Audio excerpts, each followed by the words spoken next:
of the Jebusite, the same as Jerusalem.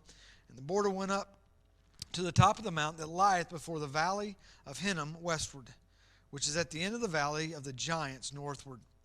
The border was drawn from the top of the hill unto the fountain of water at Nephtoah, and went out into the cities of Mount Ephraim. And the border was drawn to Bela, which is Kiriath-jearim. The border compassed from Bela westward into the Mount Seir, and passed along the side of the Mount Jearim, which is Chesalon, on the north side, and went down to Bethshemesh, and passed on to Timnah. And the border went out to the side of Ekron northward, and the border was drawn to Shikron, and passed along to Mount Bela, and went out to Jabneel. And the goings out of the border were at the sea. And the west border was to the great sea, and the coast thereof. This is the coast of the children of Judah round about according to their families. I like the west coast. That was a lot easier to read than the other ones, the border there. And unto Caleb, the son of Jephunneh, he gave a part among the children of Judah, according to the commandment of the Lord, to Joshua, even the city of Arba, the father of Anak, which city is Hebron. And Caleb drove thence the three sons of Anak, Sheshai and Ahiman and Talmai, the children of Anak. And he went up thence to the inhabitants of Debir, and the name of Debir before was Kirjath-sepher. And Caleb said, He that smiteth Kirjath-sepher and taketh it, to him I will give Achish, my daughter, to wife. And Othniel, the son of Kenaz, the brother of Caleb, took it, and he gave Achish his daughter to wife. And it came to pass, as she came unto him, that she moved him to ask of her father a field, and she lighted off her ass, and Caleb said unto her, What wouldest thou? Who answered, Give me a blessing, for thou hast given me a south land, give me also springs of water. And he gave her the upper springs and the nether springs. This is the inheritance of the tribe of the children of Judah, according to their families, and the uttermost cities to of the tribe of the children of Judah toward the coast of Edom southward were, and then there's a bunch of cities. All right? Then you come to the end of the passage. In verse 63, and as for the Jebusites, the inhabitants of Jerusalem, the children of Judah could not drive them out, but the Jebusites dwell with the children of Judah at Jerusalem unto this day. All right? So, again, we have maps on the back, on the inside. All right? So we'll look at those a little bit tonight. You can see, first of all, where the tribe of Judah is. In this one right here, the green, where it's got the green. Again, there are so many different maps giving designations that some show Simeon in the western part of Judah, but that's not. I don't believe that's completely accurate. This one is not totally accurate. It's accurate in what was given. It's accurate in what was given to Judah. Judah was given. I say accurate. It's not completely accurate probably in the southern part. Maybe it is. But if you look at most occupying maps where the children of Israel actually occupied land, they never occupied what we know as the Gaza Strip. They never conquered Gaza. They never got rid of the Philistines. And so whenever you look at a map like this, although it was given to the coast, they were given the land all the way to the coast. They never actually occupied, except for the northern part of it. The very northern part, they occupied that. But the rest of it, they didn't occupy. And what a shame. What a shame. We'll talk about that also in a little while. I want you to say, first of all, Judah, the man. Okay? A little bit about the man, Judah, the son of Jacob. Judah was the fourth son of Jacob and Leah. He was also the one who convinced his brothers to spare Joseph. Now, I've wondered at times why the tribe of Judah. Why was the tribe of Judah the tribe that God chose to bring David out of and to for the line of Jesus? Because that's what it was. And I wonder sometimes about this, and I think maybe it's because Judah was the one that said, hey, we need to save our brother. We need to spare his life from the what you guys are wanting to do. Because there was other great, Reuben was the oldest. Of course, he messed up, and they all messed up. But why not Why not Benjamin? Why didn't God use the tribe of Benjamin? He used the tribe of Judah. I mean, I could be way off here, but I think it may be because Judah was the one who said, no, spare Joseph's life. And it may have been because of that. Jacob's blessing was given to Judah in Genesis 49, verses 8 through 12. And then Moses' blessing was not given to the man Judah. I understand that, okay? I've got the man as number one. But Moses' blessing was given to the tribe in Deuteronomy chapter 33 and verse 7. And so that's the man, and that's just such a little bit of who Judah was. We could do a study on each one of these guys, but we're not going to do that. Number two, the tribe of Judah.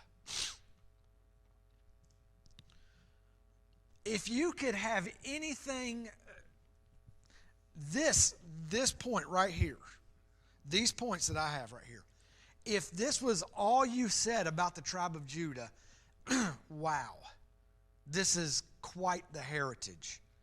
First of all, it was the tribe of Caleb. Of course, I preached on Caleb a couple of weeks ago, and we studied him and his determination, his decision, and all those things. And if all you said about the tribe of Judah was it was the tribe of Caleb, that'd be pretty good. That'd be pretty, that's a big, to me at least, that's a big deal. This is the tribe that Caleb, who was the one that at 85 years old said, I want the mountain. Give me the mountain. Joshua, I don't need any backup. I've got my family waiting right here. I don't need any of your warriors. You just say go and turn me loose. And Joshua said, go get it. And he did. And he defeated the giants. We read in this passage right here that he defeated the children of Anak. Shishai, verse 14, Shishai, Ahiman, and Talmai, the children of Anak. They were giants. And not just them, it was their families. Defeated their families and took Hebron from that. Judah was the royal tribe of Israel. This was the tribe that God chose to bring his great kings out of. It was number one, the tribe of David. And of course, we know David's story mainly because we studied it in here when I first got here. I think about that sometimes when I first came here, and Dad said, "Well, you need to get you a series on Sunday night and Wednesday night." And I thought, well, I could probably do 10 weeks on David. I think we did 86 weeks on the life of David. I was going through it the other day looking at some things, and I was like, good grief, it goes on forever. So we spent a good bit of time in David's life, and what a man. What a man of God. And if all you could say about the tribe of Judah was, that was David's tribe, man, that'd be another checkpoint just to say, that's who our man David. Because David was a man after God's own heart, and although he went through all of that difficulty that he went through, he made mistakes, yes, but he never failed God. He always came back to God. And that's one of the things that separates David from so many other people, modern day Christians, people in the New Testament even, people in the Old Testament even. That David, of course, we know the mistakes he made. We know that he had the situation with Bathsheba, and he did not deal with his son the way he should have. Whenever he raped his sister, he didn't deal with Absalom probably the way he should have. He didn't deal with Joab the way he should have. And then he counted the people. I mean, on and on and on. But he always came back to God. He always returned to God. It was the tribe of David, and of course it was the tribe of Jesus.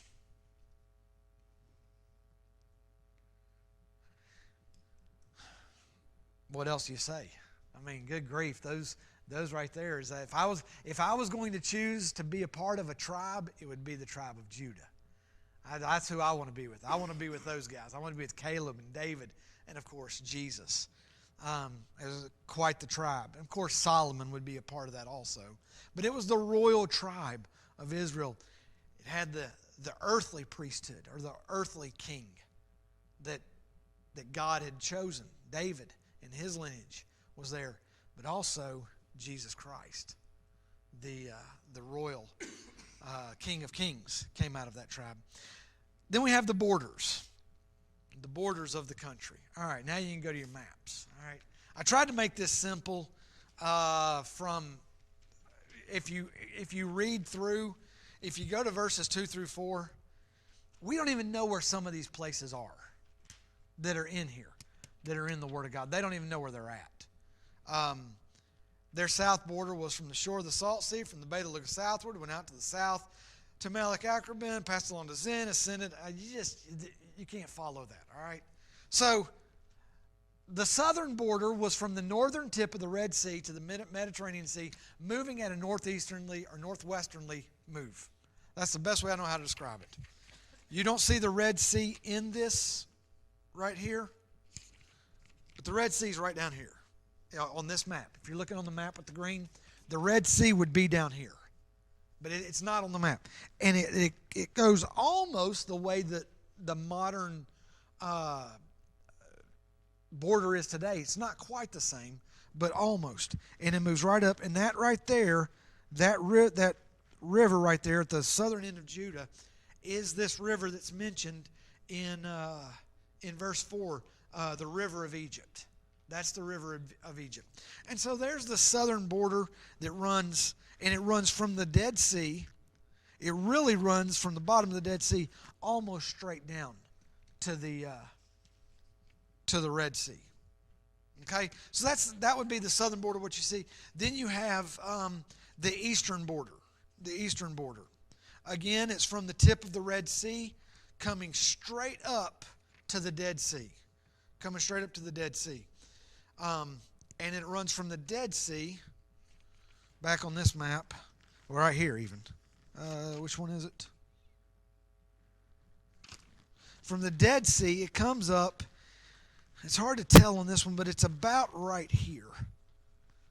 That's the north. It runs up that far. That's the eastern border. It runs straight up from the Red Sea up to what would be the Jordan Valley to the Dead Sea, and extends a little bit northward to Gilgal. That's your last word on that point on the eastern border, from the tip of the Red Sea up to the Dead Sea, continuing to about Gilgal. The western border was the Mediterranean Sea. That's an easy one. You don't have to follow too much.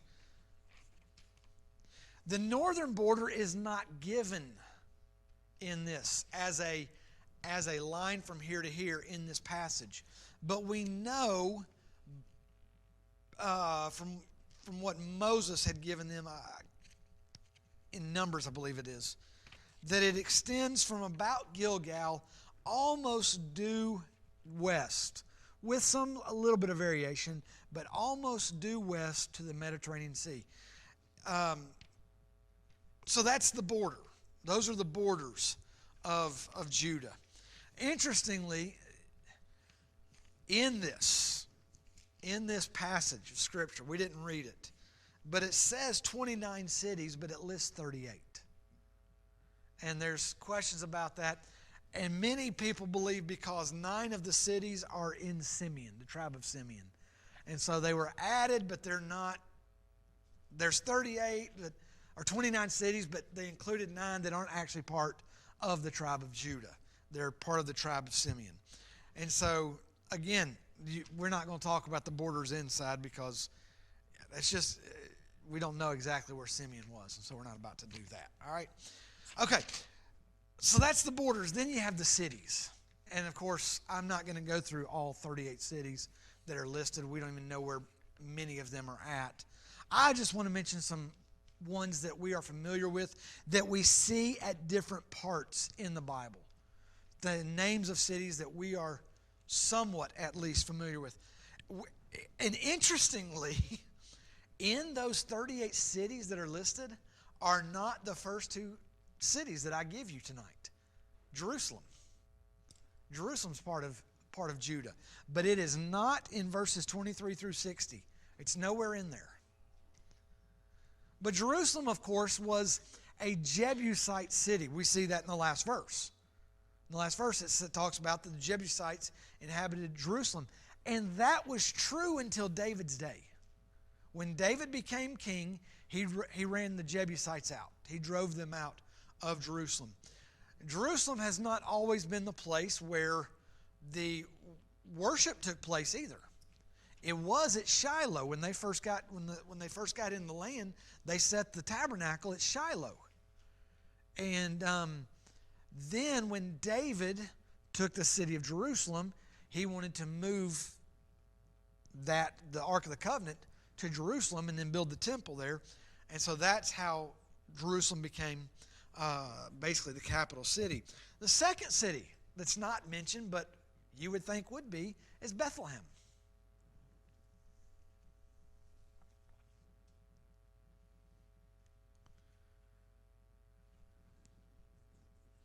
Of course, it's where Jesus Christ was born, where Joseph was from, and it holds that sentiment, that sentimental place in our hearts for that reason.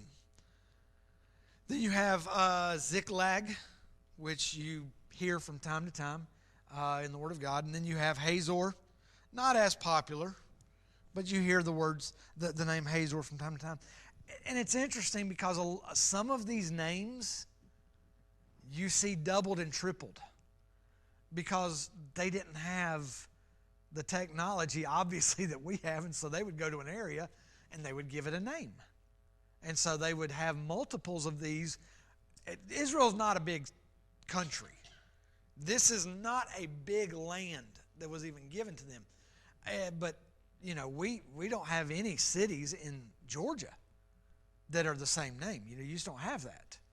They had multiple cities that were the same name because they didn't know that they were building a settlement 100 miles up the road and they were going to call it Hazor. In fact, let me read this. Verse 25, right at the beginning, or go back to verse 23. And Kadesh and Hazor and Ithnan, Ziph and Telem and Beloah and Hazor, Hadattah, Kirioth and Hezron, which is Hazor. Yeah, 3 Hazors in 3 verses right there. So when you see that, it's not a mistake. They would just name cities what they wanted to name it, and they wouldn't realize that somebody else up the road had done the same thing. Letter E, Lachish. We saw that was in the conquest of Joshua. Beersheba, we see that in the Bible. And then, of course, Hebron. Hebron is where Caleb conquered. And Hebron is an area, the area that David was from. I know he's from Bethlehem, the city, but Hebron was the area that David was from. So that's about them. Then we come to number 5, the problem. The problem. And we see this time and time again. We've seen it for the last several weeks. Look at verse 63. As for the Jebusites, the inhabitants of Jerusalem, the children of Judah could not drive them out. But the Jebusites dwell with the children of Judah at Jerusalem unto this day. So you have Jerusalem. And it says that the children of Judah could not drive them out. So that brings, in my mind, that brings a question. One of 2 questions.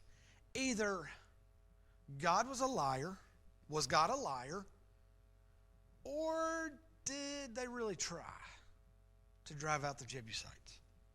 Because God said, I go before you, I'll drive them out. If you'll do your part, I'll do my part, and I'll get rid of them.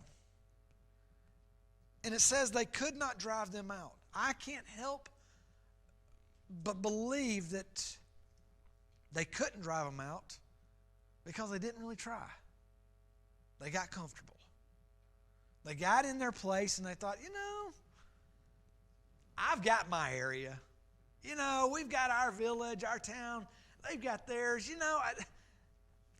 They haven't bothered us. they're not really giving us any problems. Let's just leave well enough alone rather than risk it. Let's just leave them. And now we have the problem. They have the problems today because of the continual lack of following through with what God asked them to do. Then you have on the other side what we just talked about a minute ago. The Gaza area. The area of Gaza where the Philistines were. If you look, it didn't take centuries. It didn't take a millennia for them to have problems with the Philistines. If they had gone and done what God had asked them to do, the book of Judges probably wouldn't even exist. But man, what do we read about in the book of Judges? Philistines, the Ammonites. I mean, they just fell under the. I mean, it didn't take any time. If they had done what God had asked them to do, the book of Judges would not be there. We wouldn't have a reason to have the book of Judges. It would go Joshua, Ruth, and some of that stuff. So the history books, the history of David's life would have been completely different if they had done what was asked. In fact, the truth of it is, if they'd have obeyed God, there probably wouldn't be a David as we know him. There would have never been a King David. Now, David might have still been a great man, a mighty leader in the land of Israel, but there wouldn't have been a king. It wasn't until they rebelled after going through all of the things with the judges, and Samuel is the prophet, the final judge, really. They said, we want to be like everybody else. We want to be like the other kingdoms.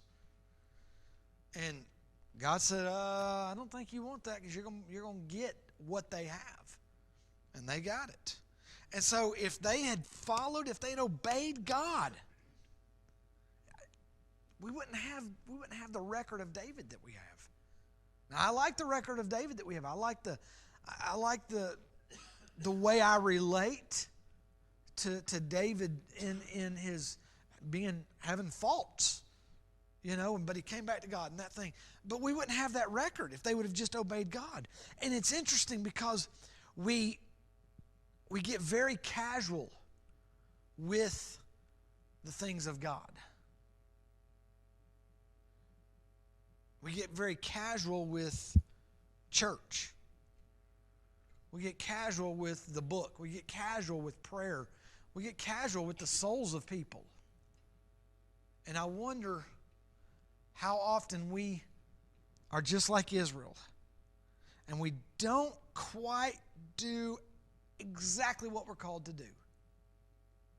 And it changes the course of history. Because we didn't go quite as far as God asked us to go. We weren't quite as determined as we should have been about what we were supposed to do. And man, if they had just gone to Jerusalem, if they had driven out the Jebusites and the Gerishites and the Maccathites, trying to remember how to say it. All of those ites, they'd have driven them out, destroyed them. It'd be a different place today. It'd be a different place. And if we'll do what we are supposed to do. My kids are in here tonight. One of you tell me what we say to you often. Huh? Not that way. What do we say?